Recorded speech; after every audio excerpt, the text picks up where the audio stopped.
अरुणाचल प्रदेश दुनिया की सबसे ज्यादा जैव विविधता वाली जगहों में से एक है। इसके ट्रॉपिकल सदाबहार जंगलों में बहुत सारी स्थानीय आबादियां बसती हैं। इस दूर दराज पहाड़ी राज्य में भारत की लगभग 20% जीव प्रजातियां मौजूद हैं।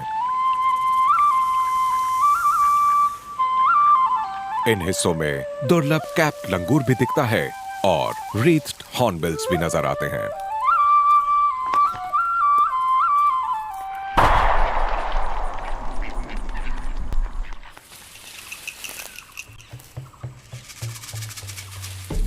शिकार यहां की प्राचीन सांस्कृतिक परंपराओं का एक हिस्सा है।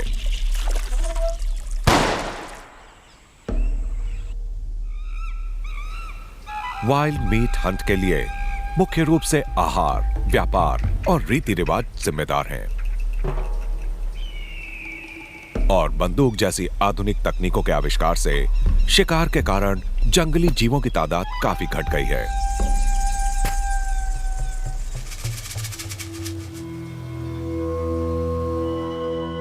लेकिन कुछ जंगल ऐसे हैं जहां ये जीव आज भी सुरक्षित बचे हुए हैं।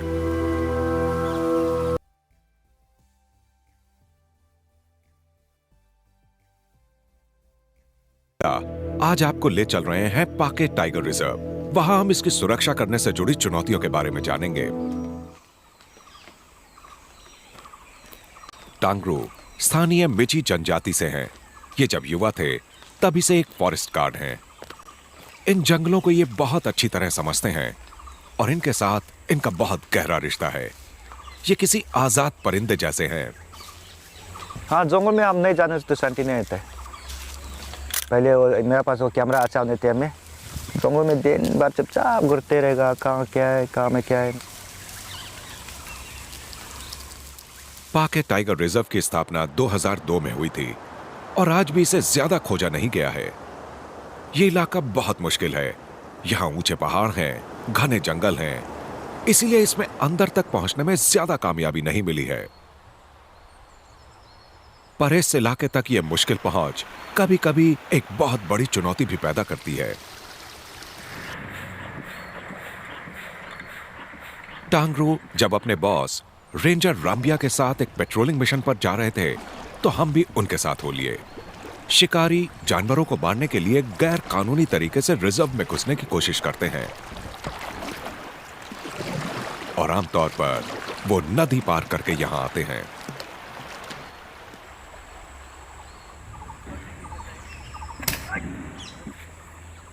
यहां धातु का एक फंदा मिलने के बाद टांगरू और स्पेशल टाइगर प्रोटेक्शन फोर्स के उनके साथियों को इन गैर कानूनी शिकारियों से जुड़ी जानकारियां जुटाने का काम सौंपा गया। इस पेट्रोलिंग टीम के साथ चलते हुए हमें इन रहस्यमय जंगलों को खोजने का मौका मिला।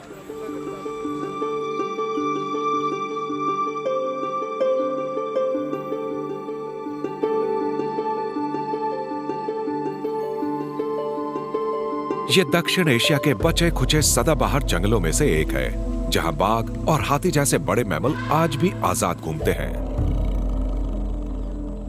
लेकिन ये जंगल हमेशा से ऐसे नहीं थे। पहले तो दिन भर घूमने से भी एक भी नहीं मिलता था। पहले तो हम लोग तो कोई प्रोटेक्शन नहीं करता था। पूरा बस्ती वाला शिकारी लोग आके बेट काटने वाला, दूना काटने वाला वो लोग घुस के बैठा था और शिकारी लोग पूरा खत्म कर दिया। और थोड़ा बच्चा वाला अभी तो डर डर से कहीं चिप के बैठ जाता है। तो अभी तो हम लोग सामने सामने जाने से भी हम लोग कुछ नहीं कर देते ना, इसलिए इतना सामने में भी हमको दिख के बैठ जाते हैं।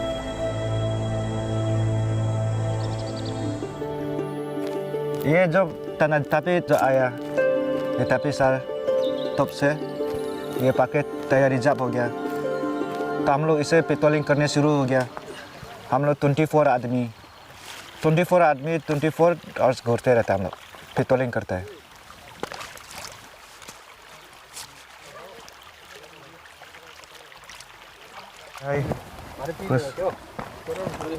किसके पंजों के निशान है ये? ये सिविक कैट का है।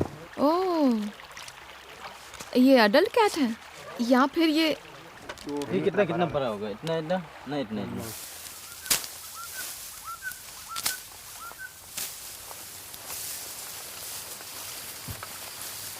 छिपे हुए शिकारियों का पता लगाने के लिए इन पहाड़ियों में नियमित पेट्रोलिंग करनी पड़ती है।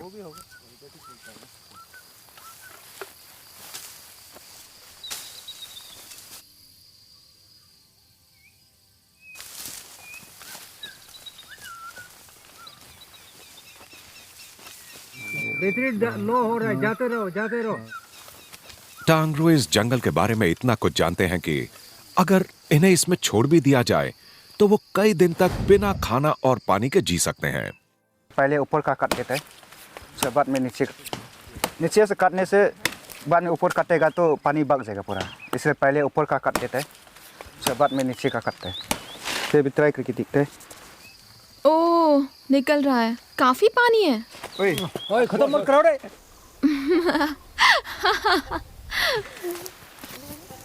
यहाँ पर मैं ना, ये ऊपर पहाड़ हो गया, नीचे प्लेन है ना, बीच में एक तो रास्ता है, उसमें ये जानवर जो बहुत आता है। वो क्या है? हम तो दिख पा रहा नहीं। ओह, डोनेस हॉर्नबिल। नर हॉर्नबिल किसी मादा को रिझाने के लिए एक पेचीदा रिचुअल को अपनाता है। इस नर ने एक पकी हुई बेरी छांटी और फिर मादा के लिए पेश की। मादा फौरन इसे नहीं लेती है, लेकिन बाद में ले ही लेती है, यानी नर पहले इम्तिहान में पास हो गया।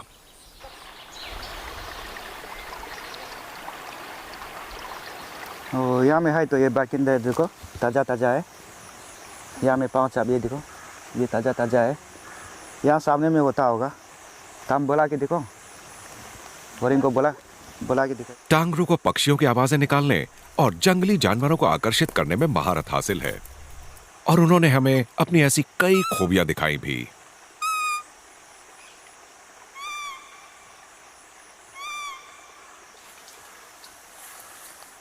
वो देखो, हम लोग दिख रहे हैं ना हम लोग को।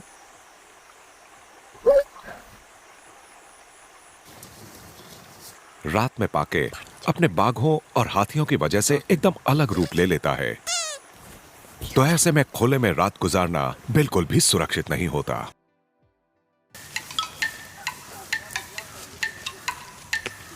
पेट्रोलिंग ट्रिप्स कई कई दिन तक जारी रह सकती हैं।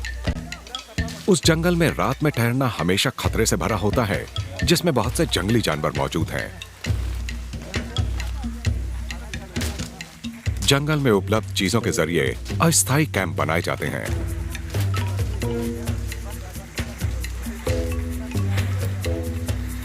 टीम के बाकी सदस्यों की ही तरह इस काम में टांगरू की रफ्तार और महारतों को देखकर हम हैरान रह गए।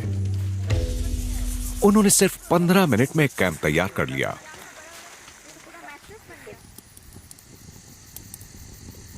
खाना पकाने और खाने के दौरान भी इन लोगों का ध्यान लगातार शिकारियों को ढूंढने पर ही लगा रहता है।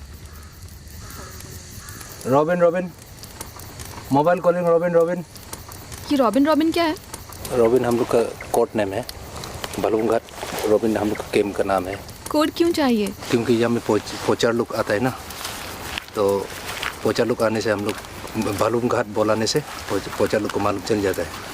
इसके लिए हम लोग कोड नेम लगा दिया रॉबिन घाट। अच्छा, पूरा सीक्रेट ऑपरेशन। हाँ, सीक्रेट ऑपरेशन रखा है।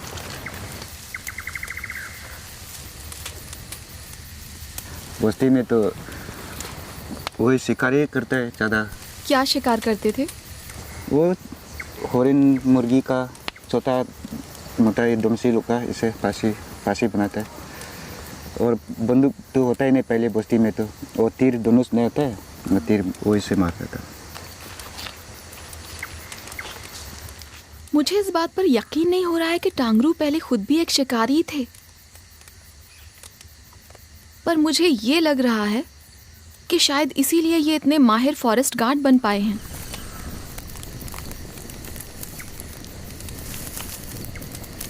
हाँ, उसको पाँव से अपने दिख के मालूम हो जाता है, वो कौन सी जगह कौन सा रास्ता में निकल जाएगा, उसको पूरा मालूम हो जाता है। वो शाम होगा तो वो तो नाला तरफ में मिलेगा, टॉप में पहाड़ नहीं मिलेगा, इससे तो मालूम होता है। एक गार्ड आग के पास बैठकर हमेशा निगरानी करता है। छोटी से छोटी आवाज पर उसके कान लगे रहते हैं।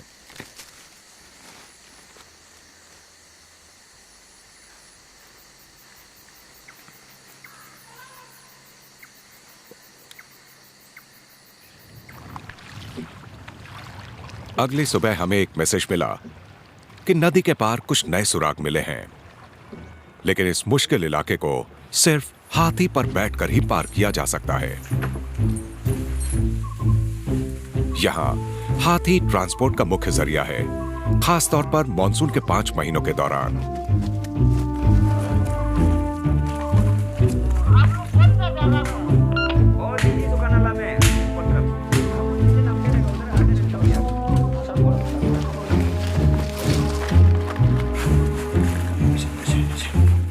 तब गार्ड्स के गंभीर रूप से घायल होने के हादसे होते हैं और उन्हें यहां से अस्पताल पहुंचाना होता है।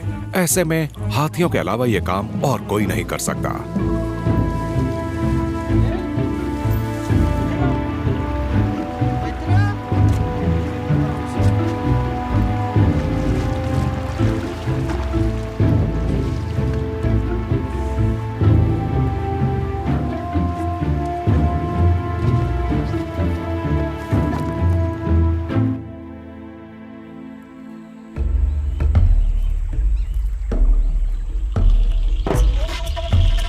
चलिए फिर शिकारियों की तलाश की तरफ लौटते हैं। रेंजर से मिले एक वायरलेस मैसेज से पता चला कि इन शिकारियों को जंगल की सरहद पर देखा गया था और ये गांव की तरफ जा रहे थे। अब टांगरू और उनके साथियों को शाम को रेड करने की तैयारी करनी थी और उसके बाद जो कुछ हुआ उसके लिए हम में से कोई भी तैयार नहीं था। जंगल से बाहर आते हुए हमें एक अजीब सा अनुभव हुआ। मुश्किल से 1 महीने की उम्र का हाथी का एक बच्चा अचानक हमें नजर आया। ये पहाड़ी के ऊपर से करीब 20 मीटर खिसककर नीचे आ गया था। टांगरू और दूसरे लोगों ने इसे फिर से जंगल में लौटाने की कोशिश की, लेकिन इसने उन पर हमला कर दिया।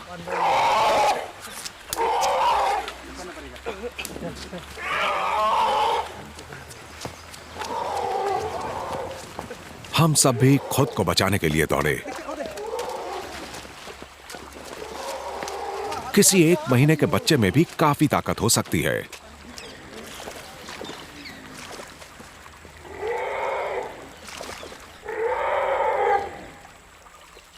और फिर समय रहते हमने इस थके हुए बच्चे को अपनी मां की तरफ बढ़ते देखा। उम्मीद थी कि यह उससे मिल गया होगा। उस शाम रेड की तैयारी पूरी बारीकी से की गई। एक नकली कस्टमर के साथ रामबिया और उनकी टीम टांगरू को लेकर इन शिकारियों के गोदाम तक पहुंची।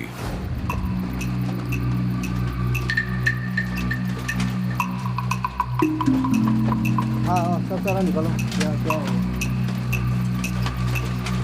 अच्छा ये सब है।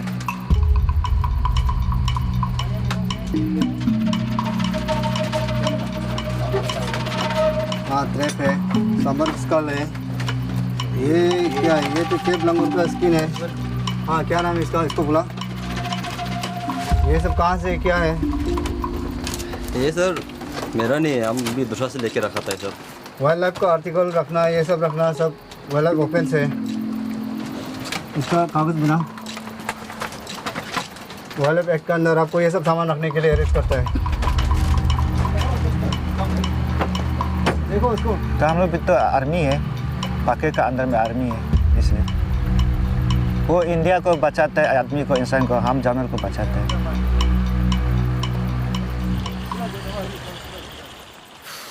ये सब तो किसी एक्शन फिल्म जैसा था, लेकिन बड़ी राहत मिली। कई दिन की मेहनत का नतीजा बहुत ही अच्छा रहा।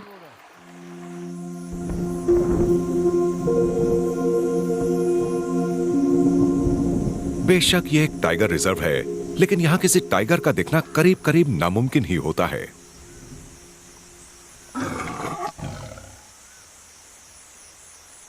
सिर्फ कैमरा ट्रैप्स लगाकर ही बाघों की पहचान की जा सकती है।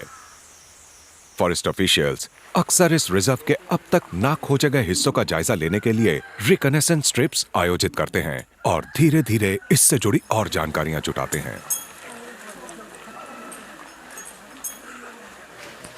सुपर बॉस ताना तापी ने हमें एक साइंटिफिक एक्सपेडिशन के लिए न्योता दिया। इसके तहत पहाड़ी पर मौजूद एक झील तक पहली बार पहुंचा जाना था और वहां तक का ट्रैक 4 घंटे का था। इस एक्सपेडिशन में कई लोग शामिल थे जो पाके को वजूद में लाने के लिए जिम्मेदार थे। इन्हीं में से एक थी नंदिनी, एक युवा साइंटिस्ट जिन्होंने इस रिजर्व में 10 साल बिताए थे।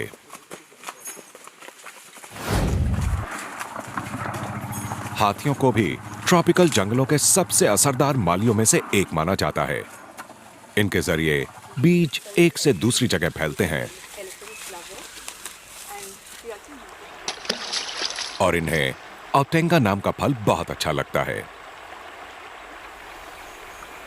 मैं इनके मल को चेक करूंगी कि इसमें औटेंगा के बीज हैं कि नहीं। ओ, यही बीज है ना? ये काफ़ी चिपचिपे हैं, देखो। हाँ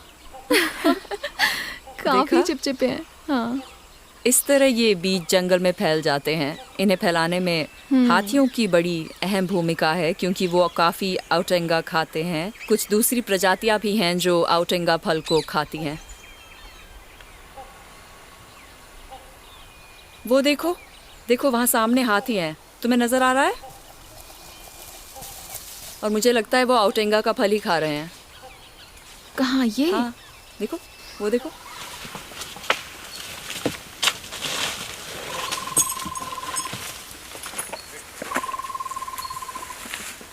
टांगरू बहुत खुश मिजाज इंसान है और उन्होंने एक बार फिर अपने कर्तव्यों से हमें हैरान किया।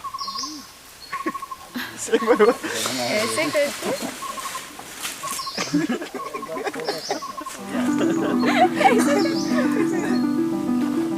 चढ़ाई बेशक मुश्किल थी पर इसका नतीजा अच्छा रहा क्योंकि ऊपर पहुंचने के बाद हमने शांत पानी वाली इस झील की झलक पाई।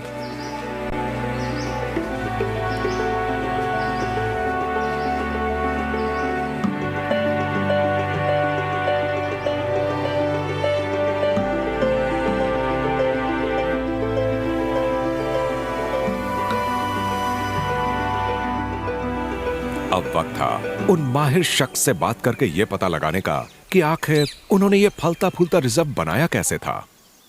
मेरा आने का पहले तो ये पार्क तो रास्ता नहीं था। All park was free for hunters. कोई ऑफिसर भी अंदर नहीं जाते थे, स्टाफ भी नहीं जाते थे। 2006 से वार पुटिंग में रोड कंस्ट्रक्शन शुरू किया, एंटी पोचिंग कैंप बनाना शुरू किया। काफ़ी पोचर्स मारा गया तो लोग पार्क का अंदर घुसने के लिए मतलब डर पैदा हो गया। अगर कोई घुसता है या कोई हमारा कहीं हमारा स्टाफ मिल जाता है, वो लोग को तो बोल के रखा हुआ है छोड़ना नहीं है।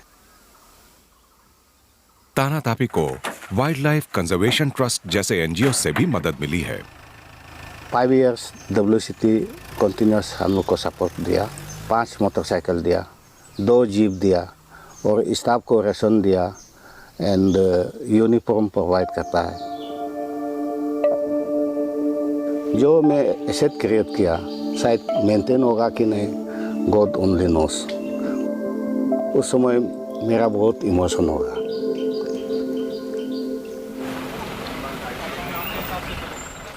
ये साफ है कि देश के एक दूर दराज कोने में मौजूद पाके को यहां तक पहुंचने के लिए काफी संघर्ष करना पड़ा है। ये कुछ दूसरे टाइगर रिजर्व्स की तरह मशहूर नहीं है। हमें यह सुनकर दुख हुआ कि फ्रंटलाइन स्टाफ को कई महीने बाद तनख्वाह मिलती है।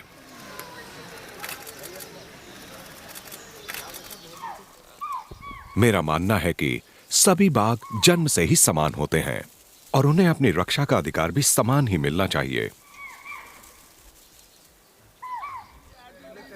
लेकिन हमें यह बात दिलचस्प लगी कि आम लोगों में संरक्षण से जुड़े मूल्यों को बहाल करने के लिए नए तरीके अपनाए जा रहे हैं। जब टांगरू हमें कुछ जनजातीय बुजुर्गों से मिलवाने ले गए, ये बात हमें तब पता चली। Abotani is the creator. Okay तो अबोतानी का बच्चा 2 बेटा, 2 बेटा। एक मियाँ है, एक मीमा है। तो टाइगर आपका भाई है? भैया है।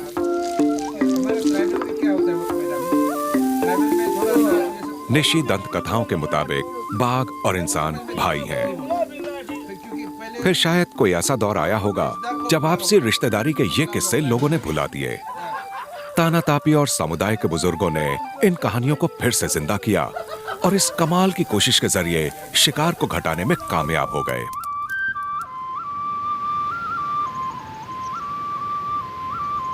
पाके सचमुच एक लंबा सफर तय कर आया है।